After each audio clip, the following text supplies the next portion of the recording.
on se retrouve pour une nouvelle vidéo et je vais vous parler des livres que j'ai lus durant le mois de mai. Donc on va commencer comme d'habitude par les romans et ensuite je vous parlerai des mangas. On va commencer tout de suite avec mon emprunt du mois et c'était Nil de Lynn Matson aux éditions PKJ.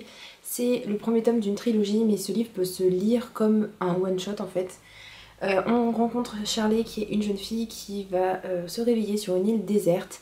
Une île qui paraît un petit peu paradisiaque mais elle va se rendre compte assez rapidement qu'elle a 365 jours pour s'échapper de cette île.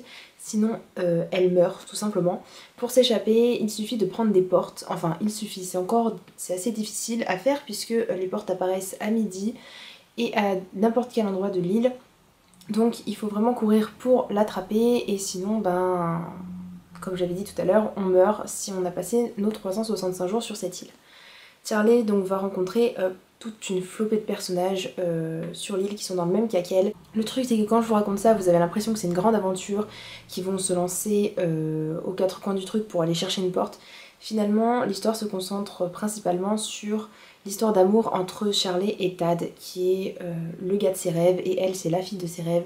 Vous voyez où je veux en venir, c'est une romance qui est très cliché, où les personnages, on a l'impression que voilà, ils sont tombés du ciel et ils sont venus pour eux, et les personnages eux-mêmes le disent. C'est peut-être l'auteur qui a voulu jouer sur cet aspect-là, un petit peu cliché des romances young adultes. Mais moi, ça m'a trop barbé. Les personnages n'arrêtaient pas de répéter à chaque fois que c'était la personne de leur rêve, et que c'était dommage qu'ils se rencontrent dans ces circonstances-là. Mais voilà, ils rabâchaient tout le temps la même chose.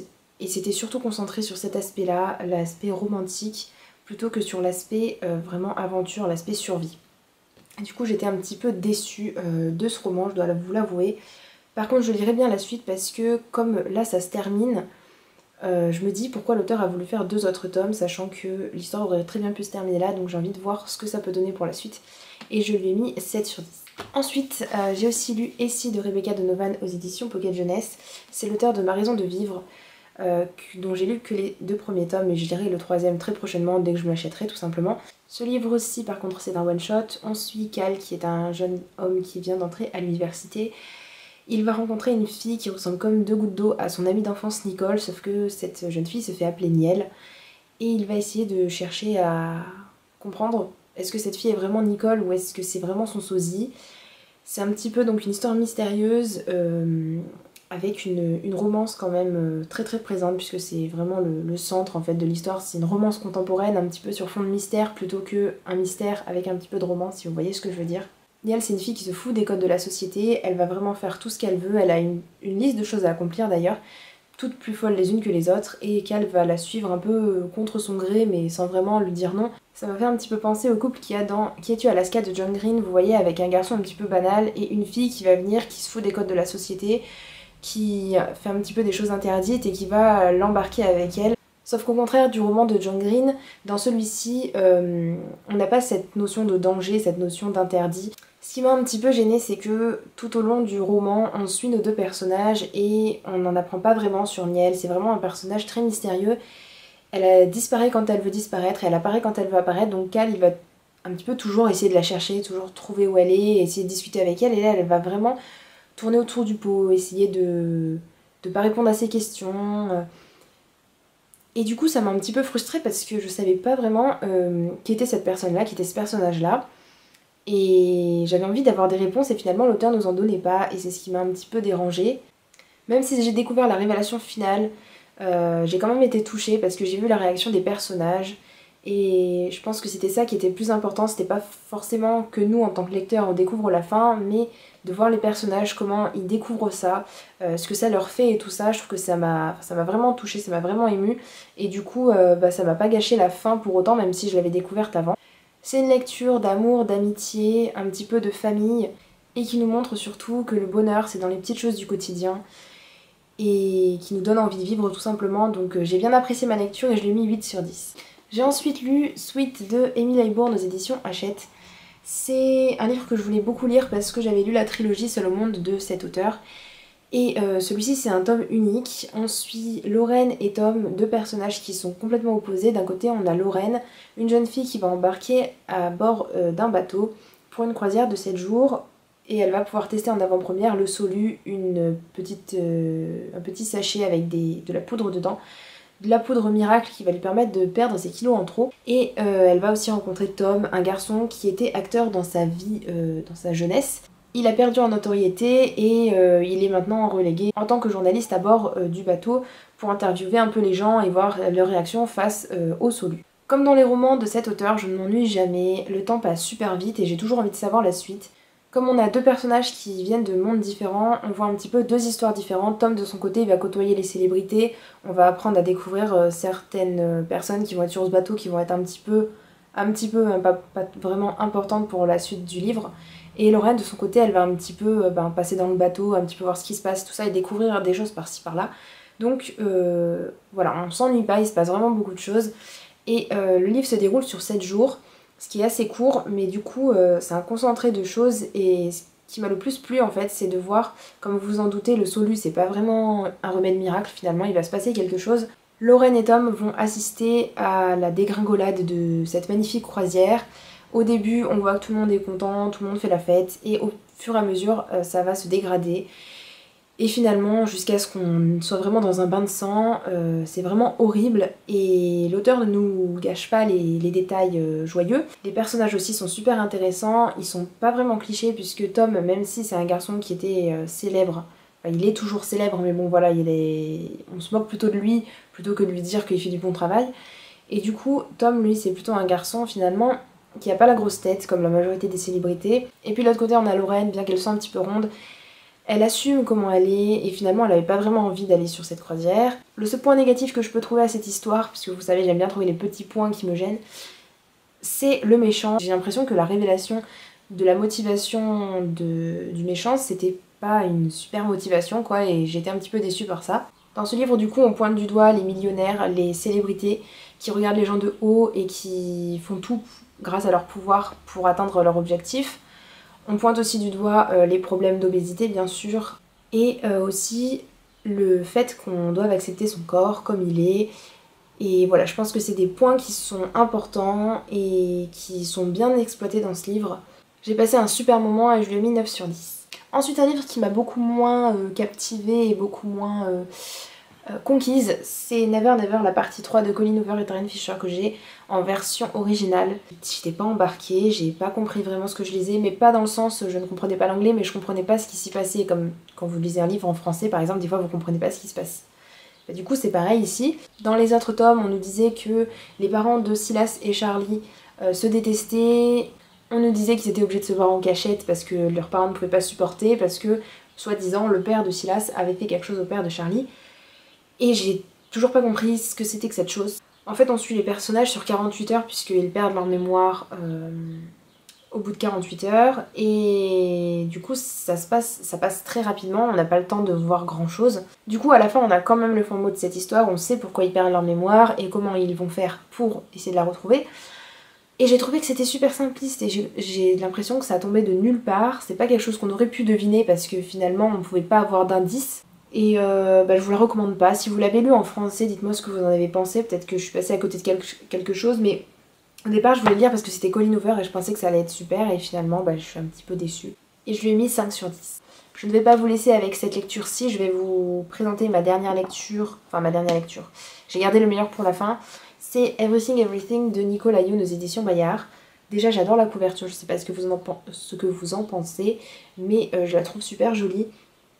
Et l'intérieur est tout aussi joli, il y a plein de petits dessins comme ça. Il y a plein de typographies différentes et des échanges de mails et des choses comme ça. J'ai tourné la vidéo sur ce livre mais je sais pas si je l'ai posté ou pas, en tout cas je vous la mettrai là du coup si elle y est. Je pense que vous savez déjà de quoi il parle mais je vais vous raconter brièvement.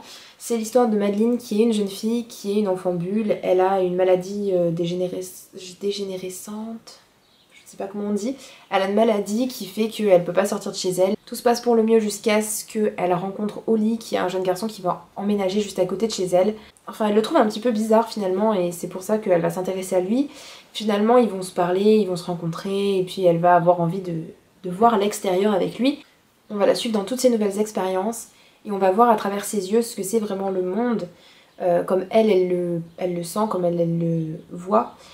Et c'est vraiment une ode à la vie, une ode à l'espoir et voilà, au bonheur, enfin bref, à toutes ces choses-là.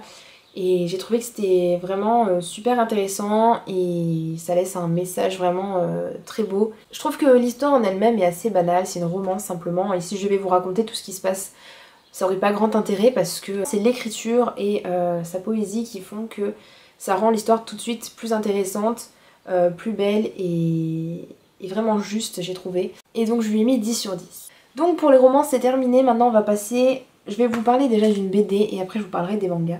J'ai acheté pour la fête des mères cette BD-ci. Donc c'est l'adoption Kinaya de Zidrou et Monin aux éditions Grand Angle. C'est un livre, enfin une BD qui me faisait très envie. J'adore les dessins, je trouve qu'ils sont vraiment super jolis. Et voilà, en fait ça raconte l'histoire d'une petite fille qui s'appelle Kinaya, qui a perdu ses parents lors d'un séisme. Elle va être adoptée par une famille française et on va suivre particulièrement le grand-père de cette famille. Le grand-père c'est un homme un petit peu bourru, un petit peu grognon et finalement il va s'attacher petit à petit à sa petite fille. La BD fait seulement 60 pages, elle est super courte du coup et ça m'a un petit peu déçue parce que je m'attendais à que ce soit un petit peu plus dramatisé, plus tourné comme un film, alors que là c'était vraiment quelque chose qui ressemblait à la vie de tous les jours. Surtout tout ce qui est dialogue et tout ça, c'était vraiment comme des dialogues de tous les jours, c'est-à-dire des dialogues pas sans grand intérêt, mais je veux dire un petit peu dit comme ça. Enfin, je sais pas vraiment comment vous expliquer ça, mais je vais vous montrer un petit peu plus en gros plan ce que ça donne. J'espère que vous verrez bien, parce que je n'ai aucune idée de ce que ça va donner.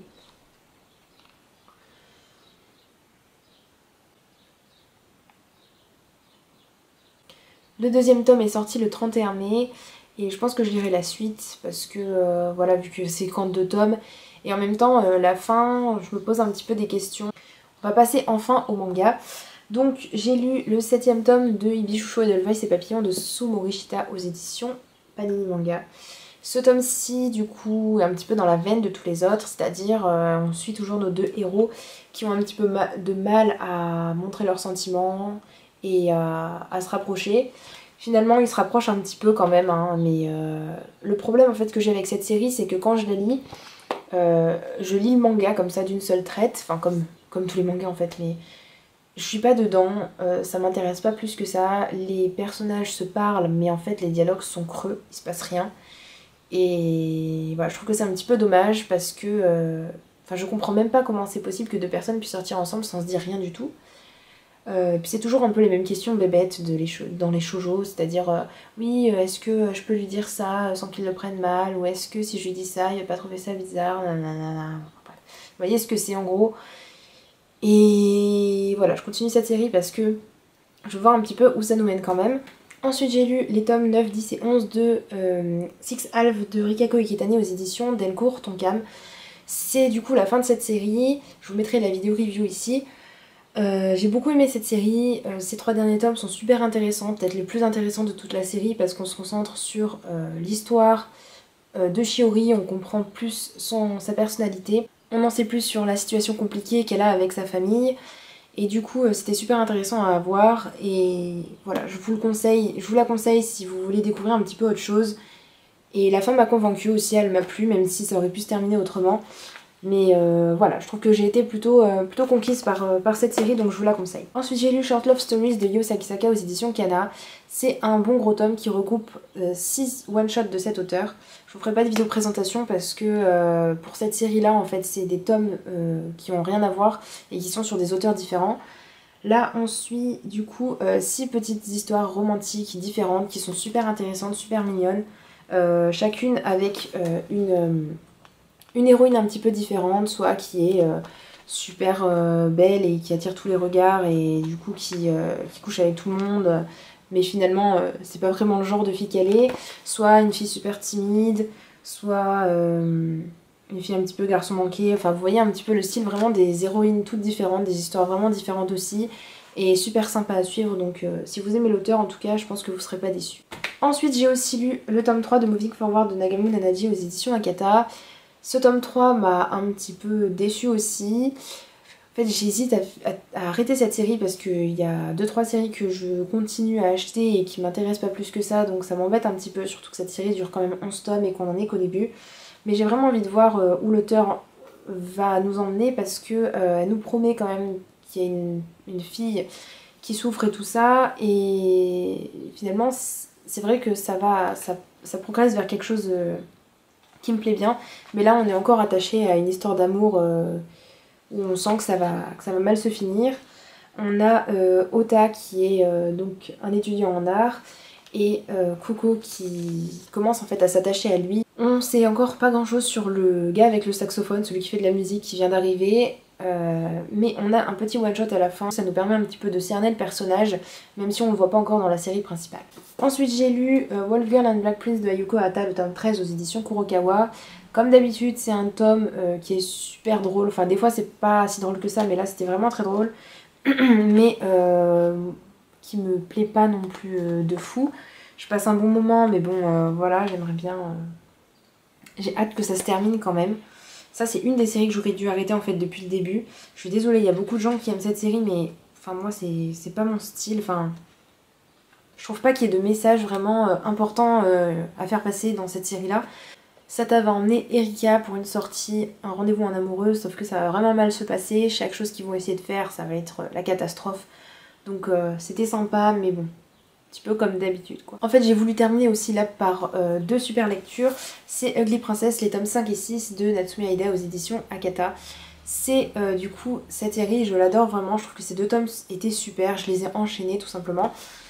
C'est... on retrouve, parce que ça fait longtemps que j'en ai pas parlé en fait, on retrouve Meguro qui est une jeune fille qui, au début de la série, en fait, durant les 4 premiers tomes, elle essaye de se rendre plus jolie, elle essaye de faire du sport, elle commence à se maquiller, elle change de coiffure, tout ça pour se rendre un petit peu plus jolie pour la personne qu'elle aime, et à essayer de se rapprocher de lui petit à petit.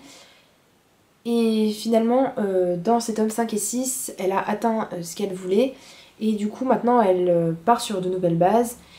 Et on rencontre beaucoup de nouveaux personnages, un playboy un petit peu chiant et imbu de sa personne, une personne, enfin son prof, un garçon qui est gay et qui va devenir rapidement son ami. Du coup on arrive à la fin bientôt puisqu'il n'en reste plus qu'un, et j'ai vraiment hâte de savoir ce qui va se passer dans le dernier, parce que si c'est comme ces deux-là, franchement ça peut être que bien. J'aime beaucoup les messages que veut faire passer l'auteur, j'aime beaucoup Meguro qui est une fille super franche et honnête, et même si elle a changé en apparence, elle est toujours la même fille, et voilà, j'aime beaucoup. Donc voilà, c'est fini pour ma vidéo, j'espère qu'elle vous aura plu. Dites-moi en commentaire si vous avez lu un de ces livres, si vous êtes en train de lire certains livres qui pourraient m'intéresser. N'hésitez pas à partager vos avis, et je vous retrouve à bientôt dans une prochaine vidéo. Ciao ciao!